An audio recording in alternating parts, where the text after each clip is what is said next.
Dan Illman, Mike Beer kicking off the late pick four at Belmont Park on Saturday. Race number 8. We're going a one-turn mile. It's the $250,000 Sleepy Hollow Stakes for 2-year-olds. Remember to get those Belmont Clocker reports for the entire fall championship meet, compiled by Mike Welsh and his team of expert clockers. They grade most of these morning workouts and give extensive analysis. Learn more, drf.com/clocker. These clocker reports a perfect complement to your DRF past performances. Here's the field for the Sleepy Hollow.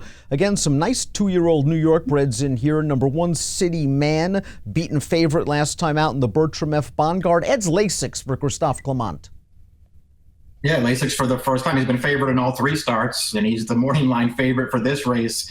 Just got beat last time. I guess, figuring out how you feel about the Bongard last time, where 3 of these horses hit the wire together, I guess that will go a long way to deciding how you want to play this race, Dan.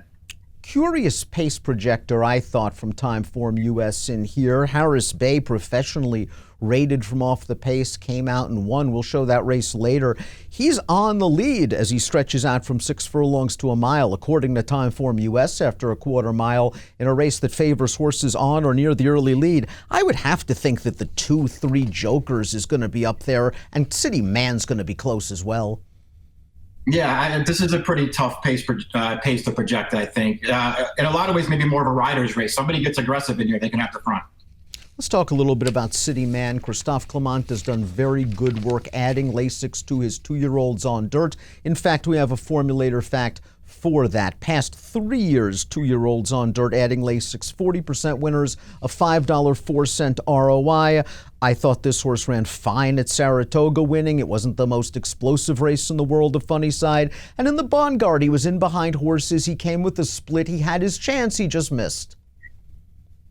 Yeah, I mean, listen, I can't really add anything to that. When you go back to that Bongard, I don't really know how you separate those 3 horses. Certainly, City Man as the favorite in that race, it would be hard to give him an excuse. I thought his trip was fine. He was right there between horses. He missed at the end, but he didn't miss by a lot.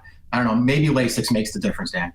3 Jokers was part of that 3-horse photo finish in the Bongard. He was the pace setter that day. Looked like he was getting tired at the end. Does it concern you that he's got to stretch out another furlong? Or do you think Louis Saez is going to simply grab the bull by the horns, make the front, and drop the anchor? I mean, I guess that's possible. The only problem that I have with that scenario is that's kind of what happened last time. He basically got loose on the lead in there. The pace wasn't that fast. And he got nailed at the end. He didn't run a poor race. He certainly improved off of his debut. Now he's got to stretch out again. Maybe he'll just get an even better trip this time, Dan. But he had no excuse last time as far as I'm concerned. If you don't like the Bongard as a race, the intriguing new face is the number 3, Harris Bay, who is the projected leader on the Timeform US pace projector. 78 buyer debut for John Kimmel, and we're going to watch it right now. He saved ground. He's just tipping out 3 wide, and he wins this very professionally and nicely, and he beat 3 next out winners in doing it. I think it validated that 78 buyer speed figure, and being by Carpe Diem, I see no reason why he doesn't stretch out to a mile without any issue. Yeah, he's got plenty of pedigree on the bottom to think that he's going to be fine stretching out to a mile. We'll see what happens. To me, he's the best alternative to the 3 out of the Bongard. We'll see. He's only got the 1 race, obviously. The others have more experience, at least a little more than he does. So we'll see if that makes a difference. It's interesting because the horse that he ran down in that video we just saw, Dream Bigger, had run a really fast race first time out, and then exited that spot and went to Finger Lakes and won a stakes race by 10 with an 82 buyer. I mean, he beat a legitimate horse last time.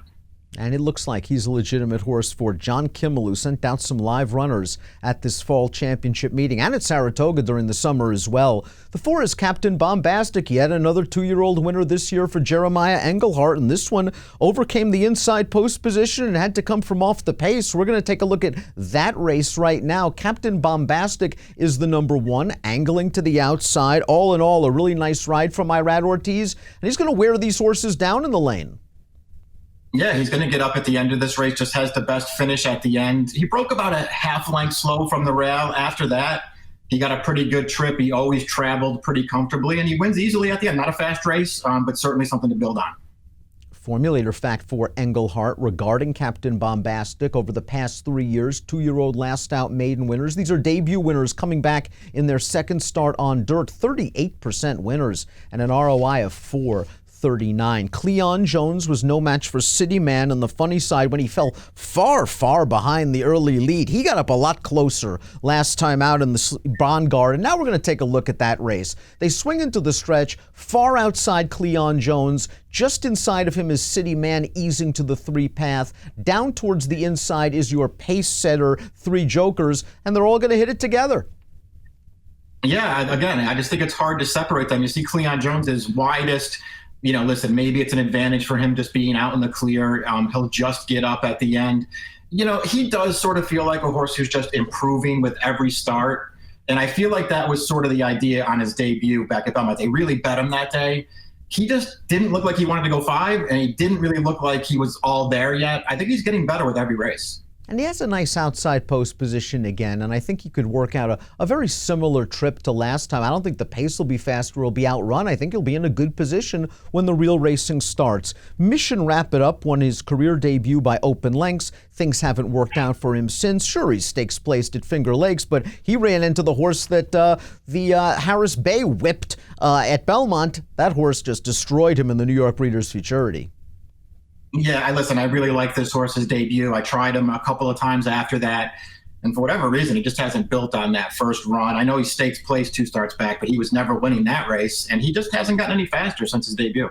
And that's disappointing because his debut buyer was a solid 66. Like you, I liked the way he did it, and he just hasn't built on that promise just yet. We'll take a look at our top selections for the Sleepy Hollow Stakes. I'm going to give City Man a chance with Lasix. We saw Clement's record with Lasix on 2-year-olds. I believe Rosario is going to get this horse up close, and we'll see if he can improve. He has improved with each and every start from a buyer's standpoint. Harris Bay, your top selection, is my second choice. Again, if you don't like the Bonguard, I think you got to land on this horse. I'm using a lot of him in the pick 4. Yeah, that's how I looked at it. I just really couldn't separate the Bonguard horses. I'll take the new face. I went 3-1-5. 3-1-5 for Mike, 1-3-5 for me. Kicking off the 50-cent late pick 4 at Belmont on Saturday with the $250,000 Sleepy Hollow Stakes, approximate post position 413. Good luck.